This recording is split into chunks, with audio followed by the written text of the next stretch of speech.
by the banks of the great gray, green, greasy Limpopo River, all bordered by fever trees, and the rock-colored python. He wrapped his tail around the rock, and he, through clenched teeth, pulled. And the little elephant pulled, and the rock-colored python pulled and pulled, and he said, "Young man."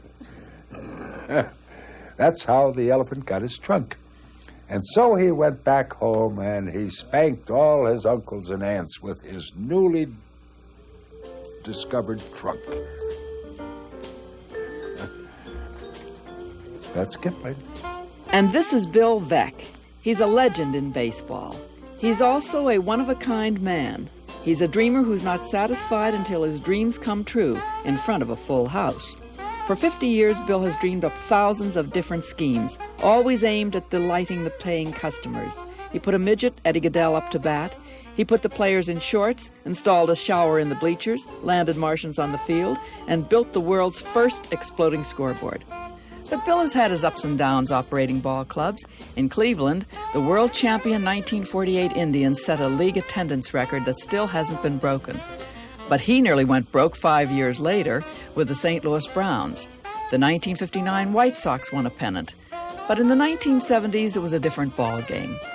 Living out his fantasies in baseball reflects just one facet of Bill Veeck's spirit.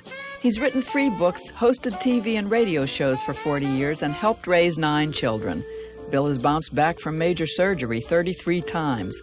He's a writer, a storyteller, a passionate gardener, a mobile maker, and wood craftsman. The longer he lives, the more he opens himself up to people. This program is about a complex man who never quits, a man who knows how to have a good time and provide it for others. Bill Veeck, a man for any season.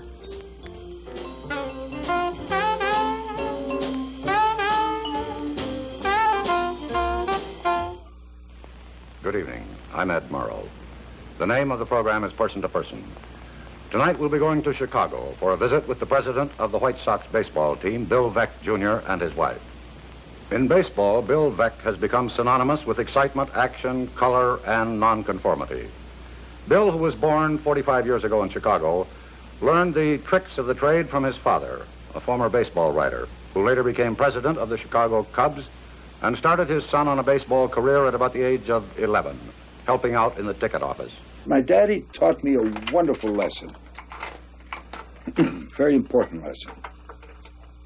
When I was about 10, 11 years old, I guess. And he said, "Come in, I want to show you something." And there was all this money, more money than I'd ever seen at one time. And he said, "Look at that." And I said, "Yeah, it's a lot of money." And he said, "Well, what does that mean?" And I knew he had something in mind, and I tried desperately to think of what was the right answer, but couldn't because I never wanted to disappoint him. And he said, "Well, I'll tell you." He said, "You can't tell who put that money in the box office, can you? You can't tell whose money that was." And he said, "That's important." He said, "That's something you want to remember. It all looks the same." And he taught me a lot of things. He was the nicest man I've ever met.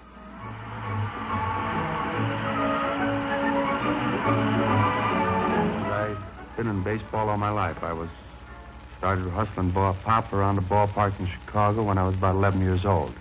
And I worked on the ground crew and worked behind the concession stands, took tickets, sold tickets, finally maneuvered my way up the office where I didn't have to work so much. And finally a fellow by the name of Grimm and I, Charlie Grimm, who you possibly may remember as manager of the Cubs and currently managing Milwaukee, we got a few bucks together and we went up to Milwaukee and bought a ball club.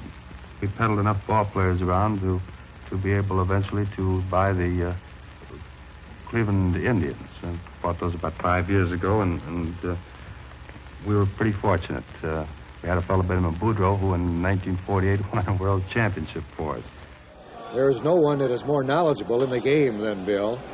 And I think Bill introduced entertainment to baseball with his different ideas of putting on entertainment for the fans. He was actually in the fans' corner at all times. He's the only owner I've ever run across who really thinks about the enjoyment of the fan. He always thinks in terms of what can he do to make the fan have more fun at the ballpark than they normally would have. There's nothing to giving everyone in a ballpark an Eskimo pie. But to give one person 30,000 Eskimo pies, now that causes some interesting thought. What are they going to do with them? What happens when they start to melt? You know, how fast are they going to pass them around? Or are they going to try and eat them themselves? You see, that's the thing that makes a promotion work. Incongruity.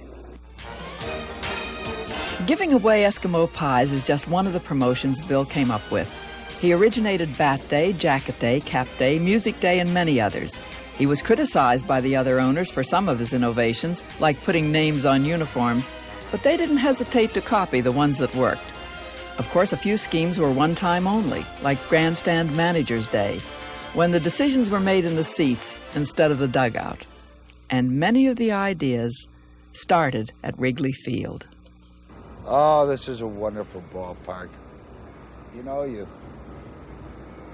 it's really along with Fenway and Comiskey and Detroit, the last of the ballparks. And actually, I did some things right in this ballpark. I did some wrong, too. In the 1930s, Bill worked for Philip Knight Wrigley and helped create beautiful Wrigley Field. He built the bleachers, designed the scoreboard, and planted the vines he now calls the world's best-known horticultural display. What's behind your theory of showmanship in baseball? Well, I happen to have a very ridiculous theory, according to many ball club operators, that it should be fun. You know, I don't think that baseball is such a grim, serious thing. Sure, I don't want to interfere with the game, but I do want everyone who comes out the ballpark to have fun. And look, let's face it, often the ball game is not the most exciting thing that ever has happened. I have always operated on the theory that your fans, who are customers or patrons, but more nearly our friends, should be treated exactly the same way in a ballpark, as far as it's humanly possible, as if they were in your home. Because in reality, they are guests, with one exception. Really, maybe that you're the guest, and the ballpark belongs to them more accurately than it belongs to you. You're merely the custodian of their ballpark. So I've tried to operate it that way.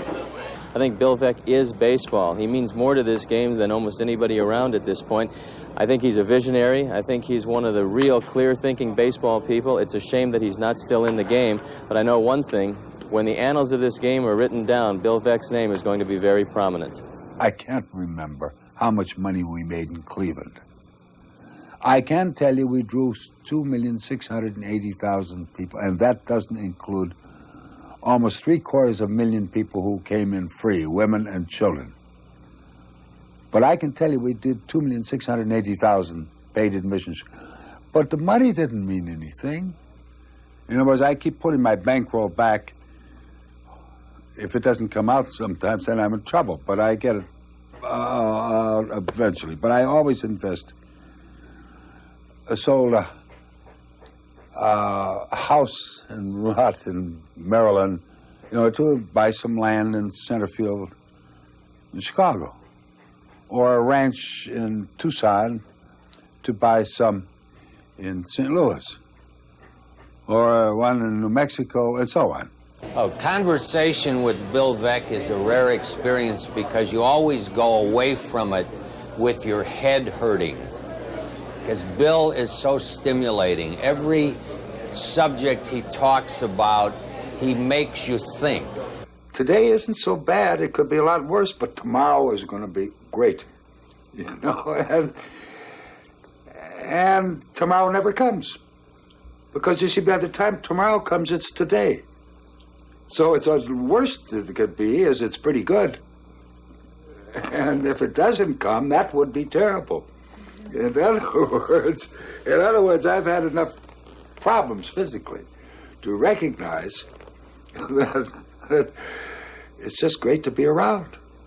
There are a lot of people I've met, particularly in the newspaper business, who have knowledge on all subjects, but it's very shallow. It's about ½ an inch thick. But Veeck knows everything about this subject, and the reason is because he reads so much and he can retain. With a book, you can be anything you want. In television, you watch what someone predetermines you should watch, and you have maybe 3 or 4 choices. But you can be anything with a book. You can be in any part of the world. You can be with Marco Polo in China, and you can then the next day be in the South Sea Islands with Omo Wartipi and Herman Melville. Or you can be Tom Sawyer or Huck Finn on a raft. And no other way can you find that ability to be so many different people in so many different places. Do you like Elmer Leonard? I read that. You read that? Yes, I enjoyed it. Okay.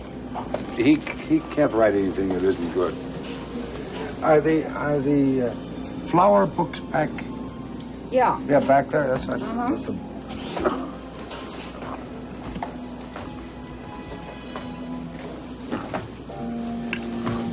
Hi. Fine, thanks. Nice to see you. Thank you. It's nice to be around where you can be seen. Right. I think that he is the man of this city because not only do I love him, but everybody I have ever spoken to has the same feeling of love and warmth for Bill Veeck. When I see him on television in my home, I just think he's coming and talking to me. He singles each one of us out as if we were his personal friends. Bill Veeck is kind of difficult to put him in a nutshell. He's a person of so many wonderful qualities. He's a person of spirit, power. I enjoy people tremendously. I mean, everyone is interesting in one way or another. When you're smiling, Gentlemen, greetings. Hi, how are you? When you're laughing, Nice to see you. when you're laughing, very much. the sun shining, What's your Bible? but when you're crying, you bring on the rain. So stop your My head is sighing. Be It's nice to be able to make somebody a hero. Keep on smiling. Hey, my dad, I've been looking for you. I just come here to see you.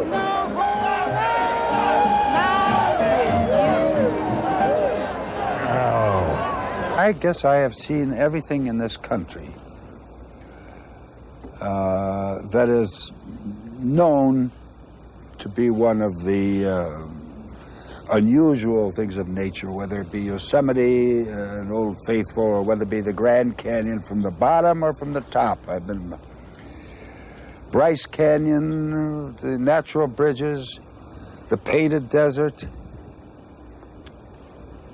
even the Empire State Building and the Statue of Liberty. And I've seen them all. And the most beautiful thing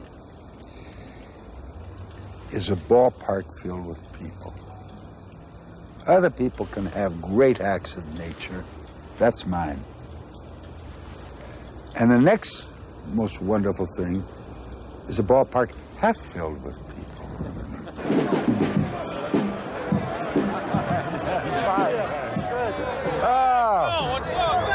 Well, wait, gee, hi. Hi, Bill. Good evening. Fine, you know. Bring the Cubs one. I hope. Oh, yeah. Hi. Nice to see you. All right. Once more. Beat him another one. Bill! How you doing? All right, Bill. Bill, I'm fine, thank you. You know. How you doing? Hi. Ty Cherry's Bill back. Bill! Well, here we are back. Hi, Bill. Bill! There he is. What do you say, Bill? You're taking a chance. Hi, Bill. On opening day, 100 of the employees of Illinois Masonic, the doctors and nurses and technicians and the guys who push the gurneys and sweep the floors and so on, are going to go with me to the bleachers and taking with them, each one of them, their wives or or friends or whomever, because without them I wouldn't be there. And it's the only way I could say thank you. Hey, Bill, how you doing? Fine, thanks. Happy opening day. Thank you. I'm one of the residents of Masonic. You got tickets I'm for it. I delighted. really appreciate it. I got Thank a couple friends here. Thank Good. you very much. I'm glad to see you out here. Thanks to you, I am here. Bill can be stubborn, too. For instance, when he's arguing with his friends. To win. Wait a minute, let me finish. Everybody wants the Cubs to win 161 games a year. They'll let them lose one, okay? Sure. And but yet they don't want them to be as successful, so it's sold out every day. John. I mean, John, I know that. Please. I know that the Please, North you're living in a Siders dream made world the that club. doesn't exist. But it Come on. if Now wait. Wait a minute. Same thing happens with a play. No, just listen a second. 1 second. Bear in mind that the Tribune Company couldn't care less whether the Cubs win or lose, except as how it affects the sale of newspapers and advertising, and how it affects the sale of advertising on WGN TV and WGN radio. I would say This you're is why very, they bought very the wrong. ball. I would say you're very wrong. They I bought- would say they bought the ball club because they felt that they might lose a commodity in which they've had for a long time because Wrigley was going to sell. They had two assets. They had Wally Phillipson radio, and they will go to any lengths to protect his contract.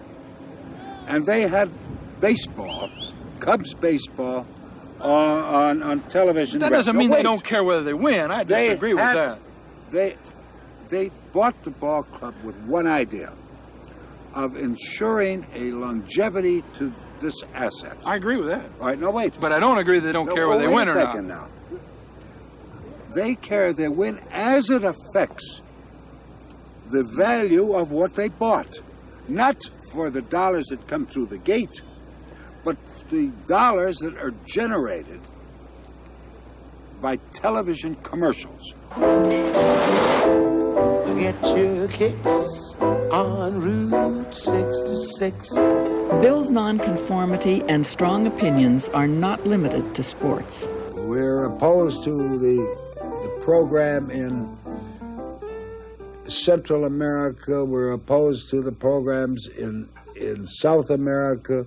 We're opposed to the missiles. We're opposed to the idea that the Russians, by birth, are villains. We believe that there is a way to have a dialogue with humans if we would just give it a chance. So we're on the wrong side of everything that Reagan stands for, including good movies, because he never stood for those or stood still for them. I mean, his greatest effort was the Grover Cleveland Alexander story. He didn't even know that Alex was a drunk. Well, anyhow, I'm sorry. But that's what I feel. Bill, I suppose in your job, you have to do a certain amount of speech making. You find this much of a chore? Oh, gee, quite the contrary. I find it most enjoyable. I make probably, 300, 350 speeches a year, and I enjoy every one of them.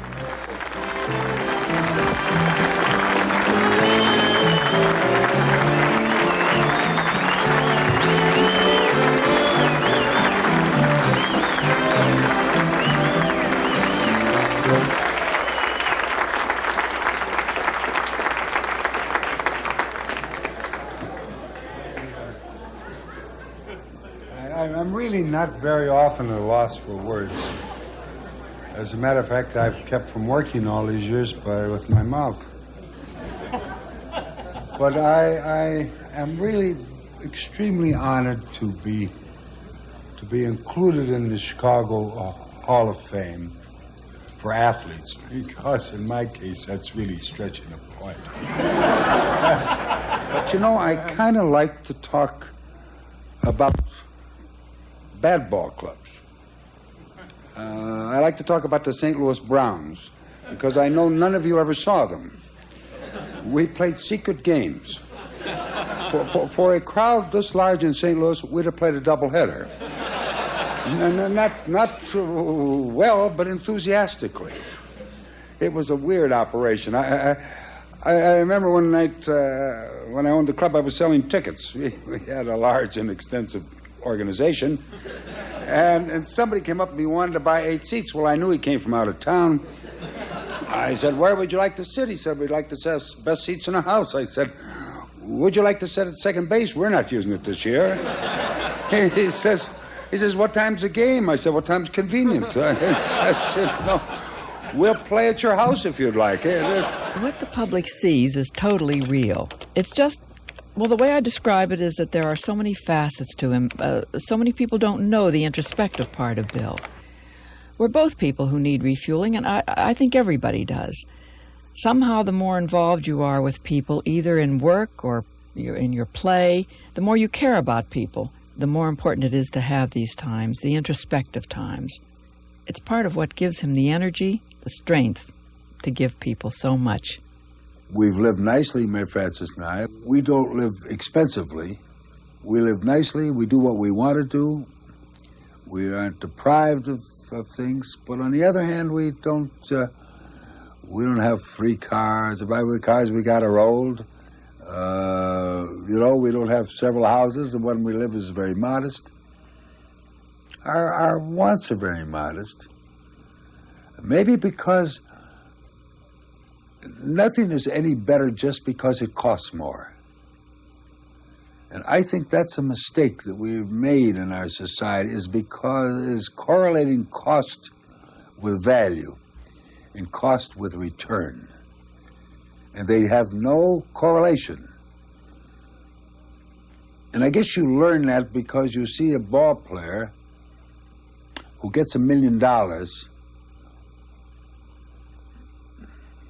who can't play. You know? At $100,000, he would be stealing. And the fact is you pay him $1 million doesn't make him that much better, and it doesn't mean that you've gotten that much greater return. And that's true of, well, how much money can you pay a tulip to bloom? You know? And how much more can you pay a song to hum? So I wonder what relationship money has to being happy, to enjoying your world and your life. I think very little.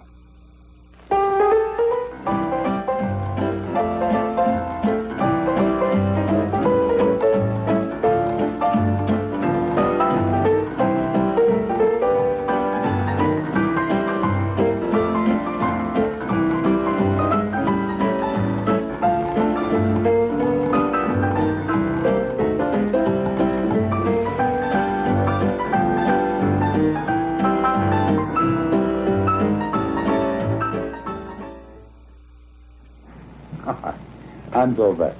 Time, of course, is purely relative. Time can seem endless to a youngster.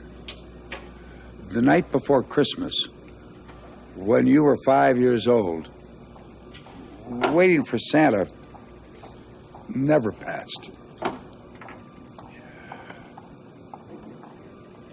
A summer day when you were a youngster seemed endless. It seemed that you had time to infinity. But when you get older, you first recognize the limitations of time. And you also recognize that you can't really stretch time yourself. So it is no longer endless. It is finite rather than infinite. So being finite, as you get closer to what is accepted as a general terminal point, you find without question that time becomes more precious because there's less of it. Maybe that's the reason that elderly people, of which I don't class myself as one, although I fit into the time category, elderly people don't sleep as much. Because maybe that allows them, they say, well, they don't need as much sleep, but maybe that allows them to maximize the time that they have that is conscious. And babies sleep almost all the time because it doesn't matter. So you see, here you have these two extremes, and they're approaching each other. And you don't really recognize with what great speed they're approaching until you get near the end. And then you have a greater appreciation of what is going to happen that you may miss. I might mention something that probably embarrasses me if I say, but the greatest fear I had in Illinois Masonic Hospital was not getting to see her again if something should happen to me. And it looked at the time as if something were going to happen to me. And that worried me. It made me appreciate more the value of time.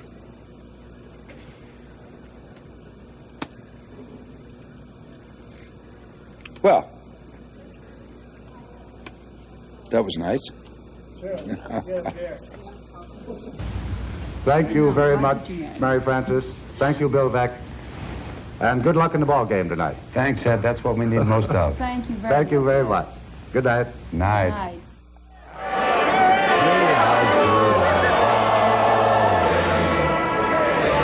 Me out to the crowd, buy some peanuts and Cracker Jack. I don't care if I ever get back to root for hungry. If they have to stay, or it's 1, 2, 3 strikes you're out at the old.